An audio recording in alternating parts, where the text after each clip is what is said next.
はい、こんにちは、こんばんは。そして、はじめましての方は、はじめまして、ビーズです。今日も久しぶりにですね、ヒーローズウォーのティア表の方をやっていこうかなと思います。ではやってみましょう。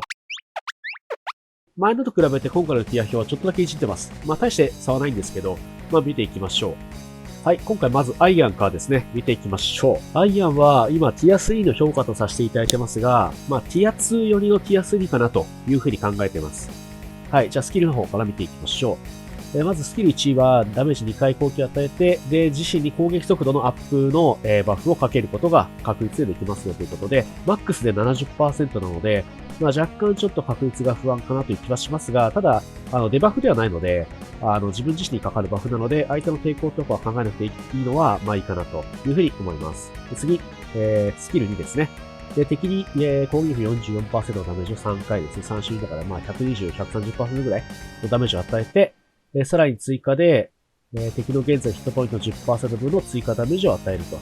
で、スキル3もそうなんですけど、追加ダメージっていうのは、アイアンの攻撃力を超えないっていう上限があるので、なるべく攻撃力を持ってあげた方がアイアンに関してはいいんじゃないかなという感じがしますね。で、SSR 特性が、まあ、マックス 100% の確率で相手の防御力を2ターンまで下げる。これはまあなかなかいいんじゃないかなと。ただ、防御力ダウンって、この間の検証で 33% の見込みだっていうのが分かったので、まあ、どうなんでしょうね。まあまあ悪くはないと思うんですけど、まあそんな効果ですね。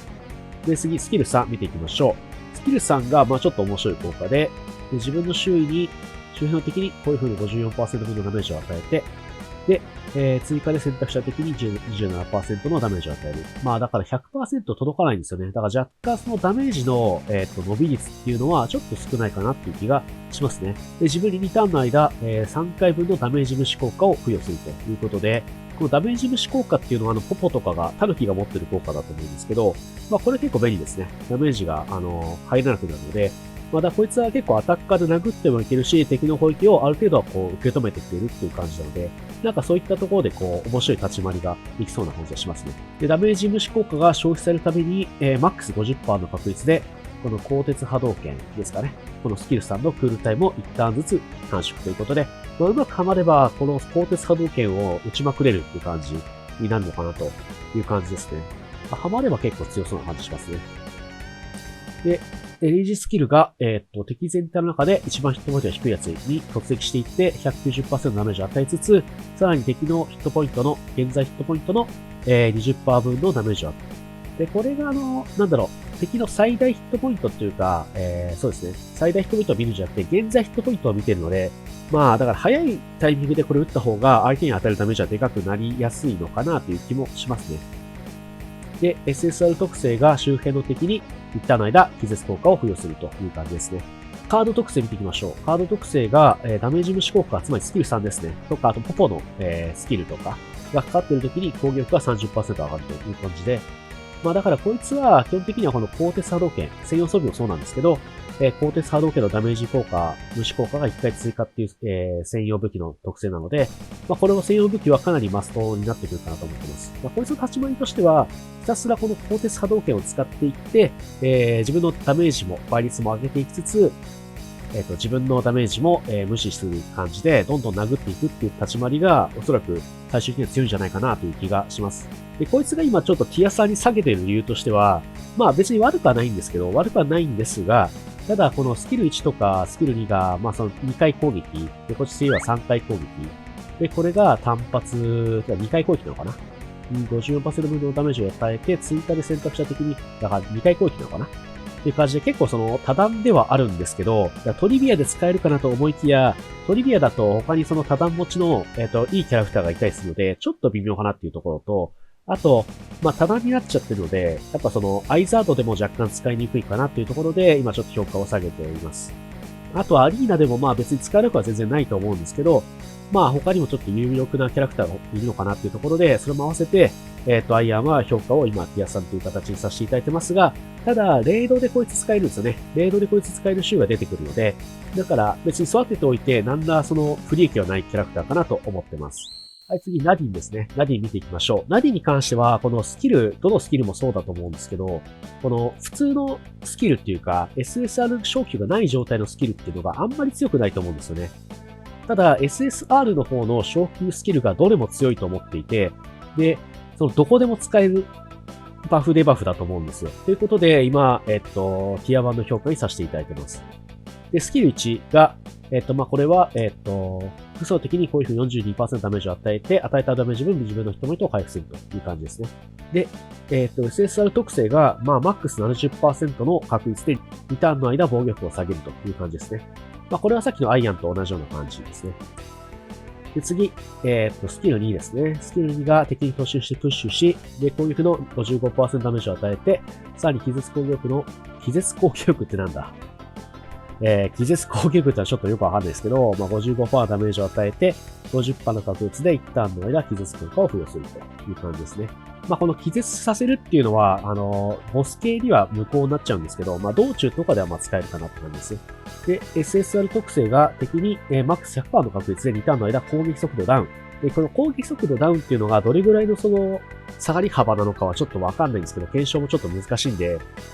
叩き出せないところではあるんですけど、ただこの攻撃速度っていうのは自分の中では結構大事な、ステータスっていうか、要因だと思っていて、なのでその点でもこの能力っていうのは結構高く評価させていただいています。で、スキル3見ていきましょう。スキル3は敵の背後に移動して、攻撃の 145% 分ダメージ。なかなか倍率は高いですね。で、与えてプッシュして、プッシュですね。これもプッシュ。プッシュ大事ですね。で、60% の確率で2ターンの間移動範囲ダウン。移動範囲ダウンなんで、そのボスには無効になっちゃいますね。で、あと、ここ大事ですね。このターンゲージを200、350、500ダウン。これかなり強いと思います。500ダウンっていうのはかなり強いと思います。多分、おそらくなんですけど、このゲームのターンゲージの最大値が1000だというふうに仮定しているので、500下げられるっていうのはかなりでかいですね。で、こいつはさっきのスキル2でもあるんですけど、このゲージを下げつつさらに敵の速度も遅くできるので、要はこっちが殴り放題にできる可能性があるっていうことですね。これはかなり、このスキル1とスキル2、ごめんなさい、スキル2とスキル3か。これはかなりいいんじゃないかなと思います。この組み合わせが自分一人で、ナディン一人で完結できてしまうのはかなりずるいと思いますね。正直ね。で、レイジスキルですね。で、複数の敵に攻撃の 86% ダメージを与えて、80% の確率で2ターンの移動負荷を与えると。これもちょっとボスでは無効になっちゃいますけど、アリーナとかだと移動無効にできると結構厄介というか、ヒーラーとかだとそれだけで攻撃できなくなっちゃったりするので、役に立つんじゃないかなという気がします。SSR 特性としては、マックス 100% の確率で2ターンの間自分自身に防御力アップですね。防御力アップは、確か 33% だったかな。ちょっと確率出しておこうと思う。ちょっと忘れちゃったんですけど、それぐらいだったと思うので、悪くないんじゃないかなという気がしますね。だから何に関してはちゃんと縦にもなりつつ、相手にしっかりしたデバフを与えることができるので、やっぱ結構まとまった、ちゃんと使える、使いやすい、デバフを持ってるなという感じがしますね。で、カード特性は、自身を除く味方全体の被ダメージの 10% を代わりに受ける。これは結構使いやすいですよね。なんか別に特定条件があるわけじゃないので、いつでもこれ発動してるってことになると、結構使いやすいのかなと思います。で、専用装備。獅子の方向使用時。獅子の方向とはレイジスキルですね。ナディンの最大ヒットポイント 20% 回復ということで、自身で回復しつつ、防御バフを得ることができるっていうので、そいつの専用装備っていうのは結構大事かなと思いますね。あった方が絶対いいと思います。ということで、ナディに関しては、自分自身で結構完結したスキルを持っていつつも、ちゃんとその役割が強い役割を持っている。ボス系に対して強い役割を持っていると思っています。ギルメンの方も、アイザードの11回とか、自分はクリアできてないんですけど、アイザードの11回とかで何に入れてクリアされている方とかもいらっしゃるんで、で、その時の意見を聞いてみると、やっぱりその攻撃速度ダウンとか、攻撃ゲージ下げるとかをどうも使えてそうなお話をいただいているので、やっぱりそういう風に使うのが強いんじゃないかなと思っています。なので、ティア1の評価とさせていただいてます。はい、次、クレイブ行きましょう。クレイグか。行きましょう。こいつはティア3の評価にさせていただいてますが、正直ね、こいつは使ってみないとよくわからないところがあるんですが、このマークって能力が、こいつ専用の能力なんですね、今のところは。ただ、このマークって能力を他のキャラも持ってたら結構強いかなっていうふうに考えてます。とりあえずちょっと見ていきましょう。敵に、まずスキルしたんですけど、敵に攻撃力の 34% ダメージを3回与え、つまり 110% ぐらいの期待値かな。与え、一旦の間マーク効果を付与するという感じですね。で、SSR の昇級特性がこの、マークの持続時間が最大で4ターンまで伸びますよという感じですね。で、次、スキル2ですね。スキル2が、複数の敵に攻撃の 68% のダメージを与え、プッシュする大事ですね。でマークがある敵は、プッシュされた後爆発し、周辺の敵に攻撃の 34% 分のダメージを与えるという感じですね。で、これはつまり何かっていうと、このマークを、つまりスキル1を使った後に、マークした後にスキル2を使うと、プッシュした後に、その対象が爆発して他の敵にも巻き込んでダメージを与えますよっていうものだと思います。この辺はちょっと後でまた見ていきましょう。で、マークした後の爆発範囲がアップしますよっていうのが SSR の特性ですね。で、さらに 80% の確率で、マックス 80% の確率で4ターンの間は火傷効果ですね。火傷は結構強いと思いますね。ターンごとにターゲットのスキル使用者の、攻撃の 15% 分のダメージを与え、持続ダメージを与えるという感じなので、攻撃の 15% の、持続ダメージなので、これ結構強いかなと思いますね。火傷に関しては。で次、スキル3ですね。溶岩地帯。敵の周辺に2ターンの間、溶岩地帯を生成してグレーブのターンになると、攻撃の 44% のダメージを与えて、マークがある敵は 100% の確率で2ターンの間移動負荷を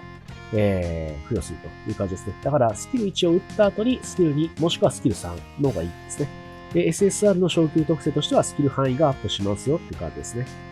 で、レイジスキル。複数の敵に攻撃の 80% のダメージを与えて、80% の確率で4ターンの間、火傷効果を付与するという感じですね。まあ、これ自体はまあまあ悪くはないのかなと。攻撃自体は少ないんですけど、まあ、80% 確率で火傷効果なんで、火傷効果自体は結構強いかなと思うので、まあ、これ自体はちょっと悪くないかなという気がします。ヒットポイントは 50% 以下の敵にさらに加えて攻撃の 20% 分の追加ダメージを与えるという感じですね。で、SSR の昇級特性としては、敵にマックス 80% の確率で2ターンの間マーク効果を付与しますという感じですね。どうなんでしょうね。これマーク効果が、まあ、2ターンの間なんで、まあどうなんだろうな。まあもちろんこれあった方がいいと思うんですけど、だから、マーク効果自体は結構面白い効果だと思うんですけど、これグレイブ一人で完結しなきゃいけないのところがちょっと現状だと辛いかなというふうに思ってます。で、カード特性見てみましょう。で、マーク状態の敵を攻撃時、与えたダメージの 15% 分の追加ダメージということで、まあこれは悪くないかなって気がしますね。SSR 特性、カード特性か。で、装備の方は、溶岩地帯の維持が一旦追加ですね。溶岩地帯はこれは、クレイブのターンになると、44% のダメージを与えるという感じの効果があるので、まあ、一旦伸びるってことは、その 44% 分のダメージを与える機会が一旦分伸びるというので、まあまあいいんじゃないかなと思います。ただ、こいつは、やっぱりこの、見てもらうとわかるんですけど、攻撃っていうか、この効果が基本的にはその PVP というか、ボス系にはちょっと向いてないかなという効果なんですよね。ただ、火傷自体は、ボス系には結構有効かなっていうふうに思っていて、ただその代わり、普通のその攻撃に関しては、ダメージを与えるのが結構じわじわ系というか、時間をかけて結構ダメージを与えているキャラクターなのかなって気がするので、まあアリーナとかってやっぱ今速度勝負で一発勝負になってきているところが多いと思うので、アリーナだと結構使いにくいなというところと、あと、割かしそのスキル内容自体が、なんていうんですかね、複数のターゲットを有効にして、初めて強かったりする攻撃かなっていうところが多いかなと思っているので、レイドボスとかボス系にもちょっと使いづらいかなっていうふうに思っていて、なのでちょっとこいつはね、軸がブレちゃってるキャラクターなのかなと私は思ってます。なので今ティアさんの評価に、させていただいてます。が、この後もしかしたらマーク系のキャラクターが増えてくるかもしれないので、そうしたらまたちょっとね、話が変わってくるかなという感じがしますね。ただ現段階だとちょっと使いづらいかなという印象があります。正直なところ。ちょっと体験してみましょう。で、まずスキル1を打って、マークっていうのはどういうものなのかって見ていくんですけど、スキル1を打つと相手にマークが付与されます。で、今この昇級特性をマックスしてるので4ターンマークが入ってますね。マークが入ったままだと、多分あんまり、そのままだと特に何か効果があるってわけじゃないと思うんですけど、これがかかってる状態で、この辺を打つと、プッシュしたのにこう、今爆発して、さらにこいつにもダメージを与えたっていう感じなのかなという気がしますね。で、同じように、マークを付与した状態で、これを打つ、スキル3を打ってみましょう。でやると、自分のターンになると、こうやってバッとダメージが入るって感じですね。まあだからこの効果自体は結構面白いのかなという気はするんですが、現状だとちょっと使いにくいかなという気がしていますね。押し出した先にこう爆発してダメージを与えることができると。で、火傷自体は結構ダメージ倍率とかはいいかなというふうに思っているので、まあこの効果自体は結構、火傷自体は結構いいなというふうに思っています。マークを付与した後に、それでポーンとプッシュして、プッシュした時に爆発を起こして、まとめてダメージを与えるって感じなので、だからこいつは本当にね、可能性はあると思うんですよ。可能性はあると思うんですけど、現状だとこのマークを持ってるキャラクターがこいつしかいない、グレイブしかいないんで、クレイブか。しかいないんで、ちょっと使いづらいかなと思ってるんですけど、マーク付与ができるキャラクターが他にも出てきた場合は、もしかしたらボスとか、あとはなんかこう、持久戦の、あれですね、クリストファーとかを交えたような、じわじわこう削っていくような構築。まあ、それが PVP なのか、PVE なのかちょっとわかんないんですけど、っていう場面では結構こいつは可能性があるかなっていう気がしますね。バーバラの方を見ていこうと思います。バーバラに関しては今ティア3の評価とさせていただいてます。こいつのスキルちょっと見ていきましょう。で、スキル1はまず、攻撃力的には 41% と、選択者的にさらに体験してて攻撃の 21% なんで、まあ、62% かという感じで倍率的にはかなり少ないですね。火力はあんまり期待できないかなと思いますね。まあ、一応複数の敵ではありますけど、まあ、タンクって役職もあるし、あんまりこの攻撃力には期待できないかなと。で、スキル1の SSR 昇級特性も、射程距離アップなんで、まあ正直これは微妙かなっていう気がしますね。でスキル2ですね。スキル2とスキル3がこいつに関してはちょっと面白いスキルかなと思っています。見ていきましょう。スキル2は敵または盾の周りに移動して複数の敵に 68% のダメージを与える。で周辺の敵を自分に引き寄せるという効果があります。で盾を選択すると回収して盾の最大ヒットポイントの最大ヒットポイントの自分の、最大ヒットポイント自分のっておかしいですけど、これ。まあ、縦の最大ヒットポイント分自分のヒットポイントを回復するってことでしょうね。はい。で、これをちょっとスキル3の方と合わせて見ていこうと思います。で、SSR の昇級特性に関しては、選択者的にマックス 65% の確率で1ターンの間気絶させるという効果がありますという感じですね。まあ 65% なんで、まあ正直ちょっと期待値的には低いかなっていう感じがしますね。で、スキル3ですね。スキル3は複数的に自分のヒットポイント、最大ヒットポイントの 20% を継承した盾で攻撃力の 38% のダメージを与えると。で、プッシュさせるということで、まあ、プッシュさせる能力は結構こいつありますね。まあ、ただ、ハイザードとかにもちょっと使いにくいかなって気がしますけどね。まあ、プッシュさせるという効果があるという感じで、で、盾が3ターンの間にされていて、味方全体に防御アップの効果を付与すると。で、防御アップはこの間の検証で、まあ、約 18% の期待値という風に出てるので、まあ、ぶっちゃけ 18% だと、ちょっと正直弱いかなって気がしますね、この能力に関しては。まあ、正直 30% から 50% ぐらいの、防御力アップがあれば、結構輝いたかなって感じがするんですけど、味方全体に 18% の縦バフを得らせるっていうのは、まあ、若干使いづらいかなって気がしますね。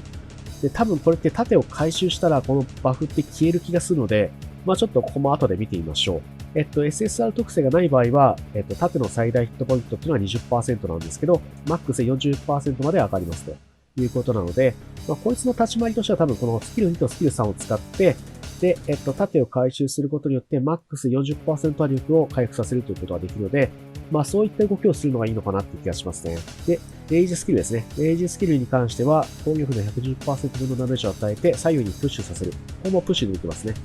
プッシュさせて、50% の確率で一旦の間気絶させますよという効果がありますね。で気絶に関してはやっぱり何度もちょっとお話しちゃってあれなんですけど、やっぱボスには対しては無効なので、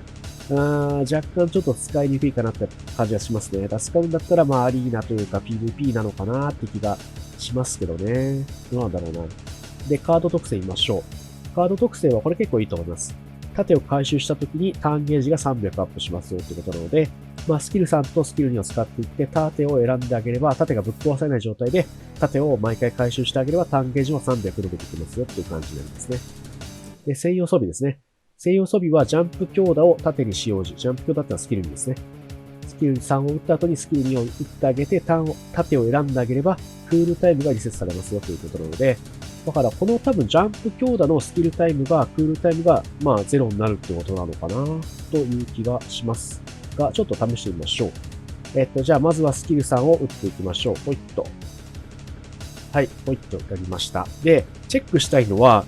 このスキル3を打った後にスキル2を打った、盾を選択して打った場合に、盾バフがまず消えるかどうかっていうのを見てみましょう。よいしょ、盾に飛んでいきなさい。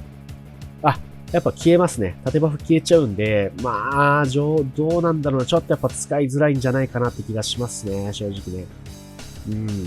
ただ一応クールタイムはこの専用装備があることで、すぐにまたこれが打てますよという感じですね。ただ、縦が結局、縦の方のスキルクールタイムが3ターン、2ターンなのかななんで、結局これってセットで使いたいじゃないですか。ただ、これがやっぱりいくら短くなったところで、この専用装備があることで、スキル2の短縮、スキル2が毎ターンというか打てるようになったとしても、まあ若干使いづらいかなと、スキル3とスキル2をセットで使いたいんだけど、スキル3のクールタイムは増減しないんで減ってくれないので、スキル3、スキル2っていう感じで交互にちょっと使ってあげられたら結構可能性があるんですけど、それできないんで、まあぶっちゃけちょっと微妙かなって感じがしますね。はい。なんで、こいつは、まあ、今、ティア3にしてるんですけど、ティア4よりのティア3かなっていう、ティア4よりのティア3かなっていう感じが、まあ、申し訳ないですけど、するかなっていう気がしますね。ちょっと使いづらいですね、こいつに関しては。